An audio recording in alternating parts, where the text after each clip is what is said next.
जय जिनेंद्र बंधु, अभिनंदन है आप सभी का कार्यक्रम समस्या आपकी समाधान हमारा में।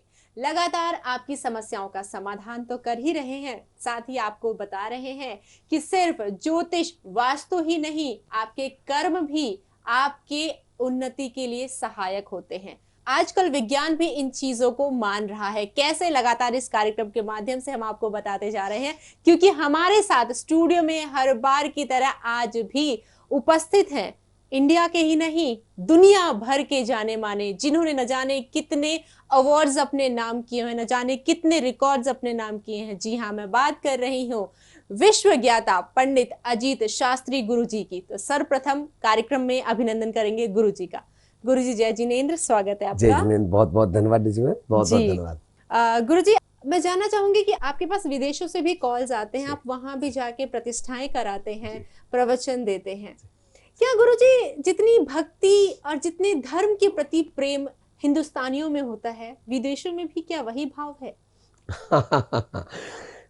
कितनी बढ़िया बात कही आपने कि जितना हिंदुस्तान में धर्म के प्रति प्रेम, धर्म के प्रति आदर, धर्म के प्रति श्रद्धा जितनी हिंदुस्तान में है, क्या उतनी ही विदेशों में है। मैं बता दूं मैम, हिंदुस्तान में जो चीज़ हमें सरलता से मिल जाती है, गुरुओं के दर्शन, भगवान के मंदिर, प्रवचन आदि आदि जो हमको सरलता से हिंदुस्तान में प्राप्त हो जाता है, तो शायद मैं कहूँ तो अनाशक्ति या अतिशयोक्ति नहीं होगी कि हम उसकी वैल्यू नहीं कर पाते हैं जी। लेकिन कहते हैं मुंह में जब तक 32 दांत होते हैं तब तक मुझे आपको दांतों की बिल्कुल चिंता नहीं होती है, दांत जीभ को चिंता नहीं होती है। लेकिन जैसे ही एक दांत टूटता है तो जीभ बार बार उसी जगह जाती है, कौन सा दांत टूटा है। ठीक उसी प्रकार विदेशों में रहना, इनके लिए धन कमाना, यश कमाना, पैसा कमाना, ये तो बहुत सरल काम है और कर रहे हैं, लेकिन धर्म की एक कमी उनको हमेशा महसूस होते रहती है। जान के आपको आश्चर्य होगा कि अपने जिन मंदिर ही नहीं, अपितु राम मंदिर, हनुमान मंदिर आदि आदि अनेक मंदिर अमेरिका में, कनाडा में, अनेक लंदन में, अनेक देशों में इतने सुंदर सुंदर भव्य मंदिर जिनालय बने हुए हैं कि जिनको देखकर मन मोहित हो जाता है। और लोगों की आस्था, बस समाज समस्या ये है कि उनके मन में जिनेंद्र प्रभु के भगवान के प्रति आस्था तो बहुत है, श्रद्धान तो बहुत है, लेकिन ज्ञान का अभाव है।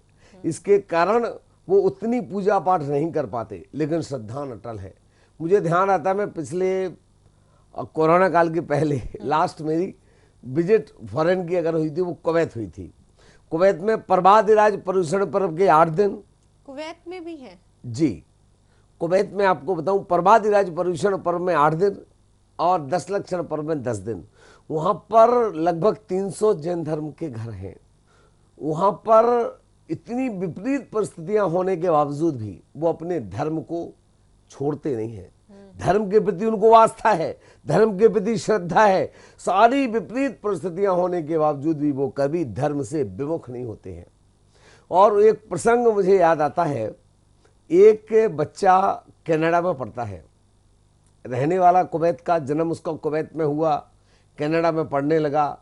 बच्चा का नाम मैं शायद लेने से मुझे कवरेज नहीं होगा, वो बच्चे का नाम सिद्धांत जैन है, सब जैन के सुपुत्र। वह बच्चा जब कनाडा से कुवैत आया पर्यूषण पर्व में, उसे मालूम पड़ा कि मैं 10 दिन 18 दिन तक वहाँ रहूँगा, तो वह बच्चा रोज नियम से सबसे अग्रिम पंक्ति में बैठता था और एक अबोध बालक की तरह वह लिखता था। तो मैंने इस बात को महसूस किया, इन बातों को देखा कि वहाँ पर धर्म के प्रति श्रद्धान बहुत है, धर्म के प्रति आस्था बहुत है, धर्म के प्रति विश्वास बहुत है। बस बात कहीं पर अगर आके अटकती है, वो अटकती है उनके ज्ञान में कम होना। लेकिन मैं एक बात कहना चाहता हूँ आप सबसे, ध्यान रखिएगा, जो हिंदुस्तान में रहते हैं, ये आपका पुण्य है, तीव्र पुण्य है, सातिशय पुण्य है कि आपको धर्म करने की आज़ादी है। आपको धर्म करने के लिए कहीं पर कोई रोक टोक नहीं है, आपको जुलूस रैलियाँ निकालने में कोई रोक टोक नहीं है। आप वहाँ पर जाइए, दुबई में जाइए, दुबई में तो खैर छूट है कुछ कुछ, लेकिन आप ईरान जाइए, इराक जाइए, कुवैत जाइए, सऊदी अरब जाइए, कतर जाइए, इन सब देशों में जाने का सौभाग्य प्राप्त हुआ। तो वहां पर मैं देखता हूँ कि इतना छुप छुप के धर्म करना पड़ता है लोगों को, छुप छुप के वहां पर रिस्ट्रिक्शन इतनी ज्यादा हो बहुत जाती है। रिस्ट्रिक्शन। मतलब वहां पर इतना ज्यादा सैयद चलता है, कानून सैयद कानून चलता है कि वहां पर अगर आपने उनके धर्म के अलावा, मतलब आपने मुस्लिम धर्म के अलावा अन्य धर्म के प्रति आपने जय घोष भी लगा दी, घर में तस्वीर भी लगा दी, तो उस पर विरोध है, आपको जेल हो सकती है, आपको कारावास हो सकता है, आपके साथ बहुत गलत हो सकता है। तो इन सब विपरीत परिस्थितियों के बावजूद भी मैं देखता हूं वो धर्म के प्रति आस्थावान रहते हैं। मैं निवेदन करता हूं आपसे, जब मैं भक्तामृत की अभी जूम चल रही मेरी, अनवरत 550 550 दिन के करीब हो गए, तो इस जूम में विदेशों से लोग जब जुड़ते हैं तो उनकी आस्था देखता हूँ, उनकी श्रद्धा देखता हूँ। जैसे सुबह 8 बजे जो हमारी जूम चलती है तो अमेरिका से लोग जुड़ते, रात को 12 बज जाते, 1 बज जाते। जुड़ रहे हैं आपके साथ? हाँ जी। वहां से आने के बाद आप जब गए थे प्रतिष्ठाएं कराने के लिए, जी, तो जी। आज भी लोग आपसे कनेक्टेड हैं वहां पे? हाँ जी, हाँ जी, हाँ जी। कई दिन तो आपको बताऊं, सुबह की जो जूम मेरी 8 बजे से 9 बजे तक अनवरत रूप से 550 से ऊपर दिन, 550 के करीब दिन हो चुके हैं। और इसमें America, Japan, London, Canada, Singapore, Malaysia, Thailand, Dubai, Kuwait, Qatar आदि अनेक देशों से लोग उस पर रोज जुड़ते हैं।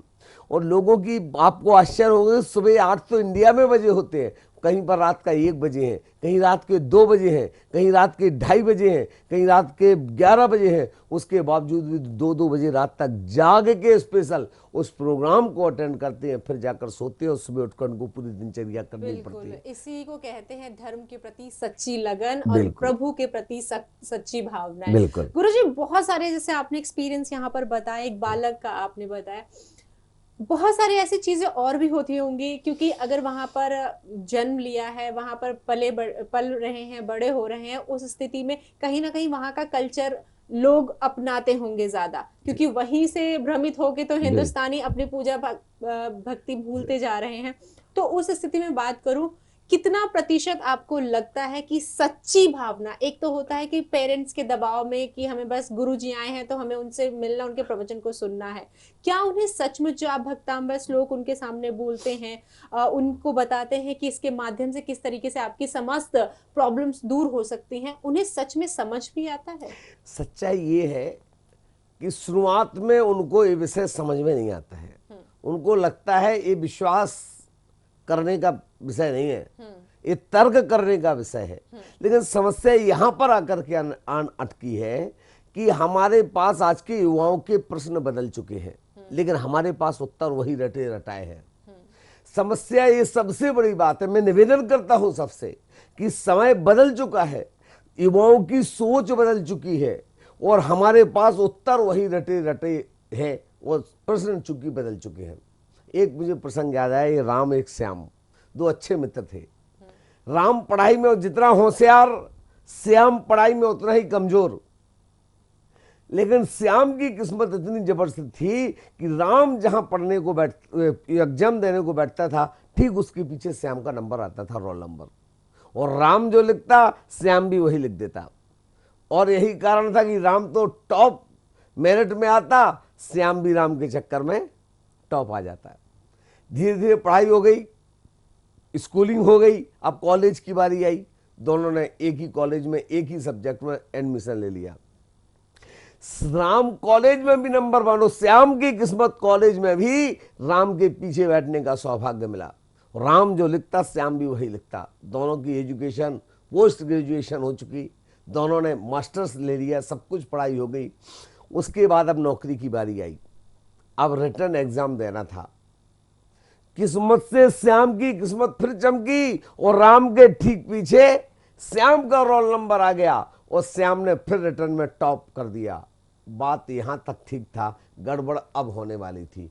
अब था इंटरव्यू का फेस। इंटरव्यू तो अलग अलग जाना था। राम ने बोला, देख भाई अब मैं जा रहा हूं इंटरव्यू को। श्याम बोला, मित्र देख यहां तक तो तेरे साथ मेरी नैया पार हो गई, अब नैया पार नहीं होनी है, अब तेरी नौकरी लग जाएगी, मैं घर बैठ जाऊंगा। राम बोला, देख मित्र आज तक तो ये सहयोग करते आए हूं, यहां भी करूंगा। मुझे ये नहीं पता क्वेश्चन पूछने वाले कितनी आवाज में क्वेश्चन करेंगे, लेकिन मैं इतना वादा करता हूं कि मैं प्रश्न के उत्तर जोर जोर से दूंगा, तू सुन लेना। वो नोट कर लेना। बोले ये बात तो गजब की कही। राम अंदर गया, राम से सबसे पहले प्रश्न पूछा गया, ये बताओ हमारा देश आजाद कब हुआ। राम ने गर्मजोशी से कहा कि मित्रों, हमारा देश की प्रक्रिया तो 1857 से शुरू हो चुकी थी, लेकिन हमको सफलता 1947 में मिली। बोले शाबाश बेटा, बहुत सही जवाब दिया। ये बताओ दूसरा प्रश्न, इस देश को आजाद कराने में किन लोगों का हाथ था। उसने कहा सर, मैं किसी एक, जोर से उत्तर दिया ताकि श्याम को सुनाई दे कि इसमें आजादी में किसी एक का व्यक्ति का हाथ नहीं था, इसमें सैकड़ों लोगों का योगदान था, हजारों लोगों का योगदान था, इसलिए मैं किसी एक का नाम लेना श्रेष्ठ नहीं समझूंगा। बोले शाबाश बेटा, गुड, बहुत बढ़िया आंसर, कल से आपको नौकरी ज्वाइन करना है। राम खुशी खुशी बाहर आया। श्याम उससे ज्यादा खुश था क्योंकि आंसर उसे मिल चुके थे। श्याम अंदर गया, लेकिन गड़बड़ हो गई, अब प्रश्न बदल चुके थे। श्याम के पास उत्तर वही रटे हुए थे।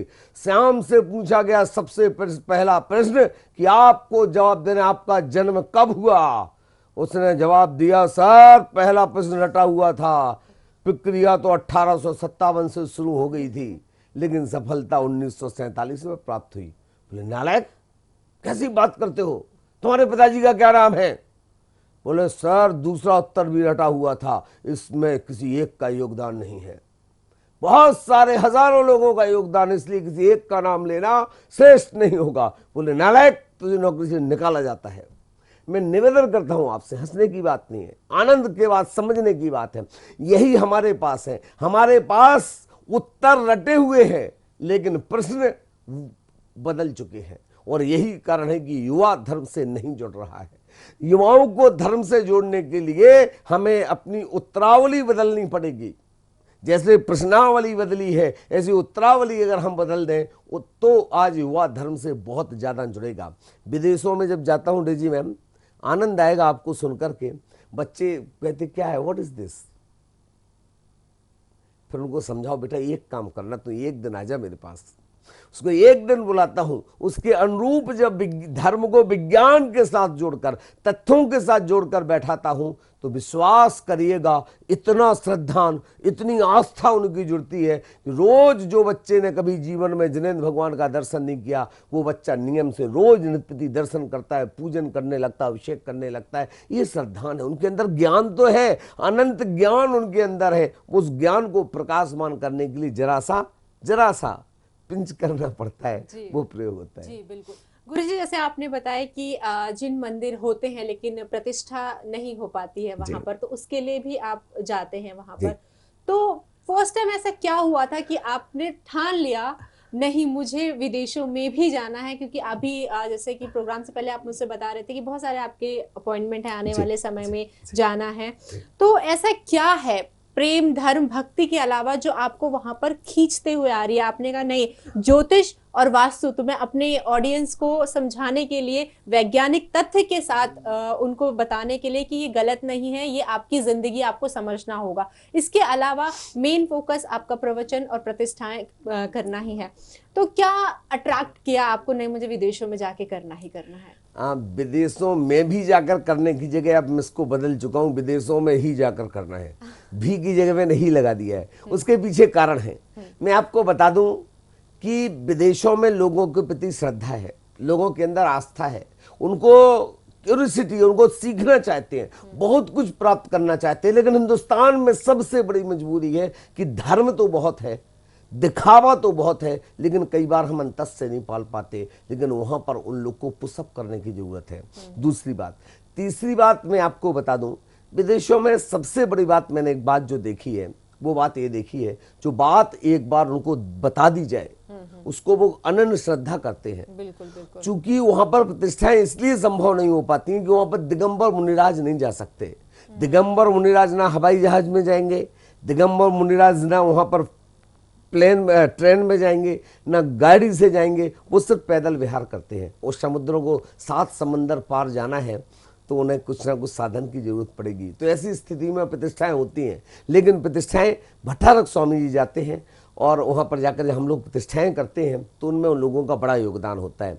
तो मैं तो एक बात कहना चाहता हूँ लोगों से कि मित्रों, चाहे देश में हैं आप या विदेश में, कई जगह लोग मुझे सुन रहे हैं अभी, मैं आपसे यही कहना चाहता हूं, आप कहीं भी हैं, चाहे देश में हो चाहे विदेश में, लेकिन हृदय में हृदय में हृदय में भगवान जिनेंद्र प्रभु के प्रति सच्ची श्रद्धान बना के रखिएगा। यही श्रद्धान आपका जीवन में कृतकार्य व पुण्यमय बनाएगा। जी बिल्कुल। तो लगातार आपको आज इस कार्यक्रम में जो भी हमने आपको गुरुजी की एक्सपीरियंस, मैंने बोला था, अनुरोध किया था कि आपको बताएं ताकि आप भी समझ सके। गुरुजी यहाँ पर आज मैं टिप देने के लिए नहीं कहूंगी, लेकिन जो कुछ मैं चाहूंगी आप हमारे दर्शकों के सामने एक भक्तामृत स्त्रोत का ऐसी वाणी बोलिए जिससे मन उनका सुन के आनंदमय हो जाए और जो भी जिस भी समस्या से इस वक्त जूझ रहा हो उससे वो छुटकारा उसे मिल सके। बहुत बहुत धन्यवाद। मैं एक बात कहूंगा, काव्य सुनना है तो एक बार 45वें काव्य को सुनिए। 45वां काव्य हमारे जीवन में आ रही सारी आपदा, सारी विपदा, सारी परेशानी, सारे कष्ट, सारे भय, सारे उपद्रव, पूरे भक्तांबर का निचोड़ अगर कहीं पर है वो 45वें काव्य में बहुत अधिक है। उससे श्रद्धान के साथ रोज अनवरत रूप से पढ़िए और भगवान से कहना, उद्भूत बेसण जलोधर वार भोगना, शौचाम दशा मुपगता शुत जीवतासा, उद्भूत भीषण जलोधर वार भोगना, शौचाम दशा मुपगता शुत जीवतासा, तद पाद पंकज रजोमृत दिग्ध देया, मर्त्या भवन्ति मकर ध्वज तुल्य रूपा। यह काव्य आप अनवरत रूप से पढ़े, आपके जीवन के सारे कष्ट, सारी बीमारियां अपने आप दूर होंगी। गुरु जी से पर्सनली मिलकर, अपॉइंटमेंट लेकर उनसे अपने जो दिनचर्या के बारे में डिस्कशन करना चाहते हैं तो आप संपर्क कर सकते हैं। ये मंच आपका है, आपकी तमाम समस्याओं का समाधान आपको यहाँ पर मिलेगा। आज के लिए बस इतना ही।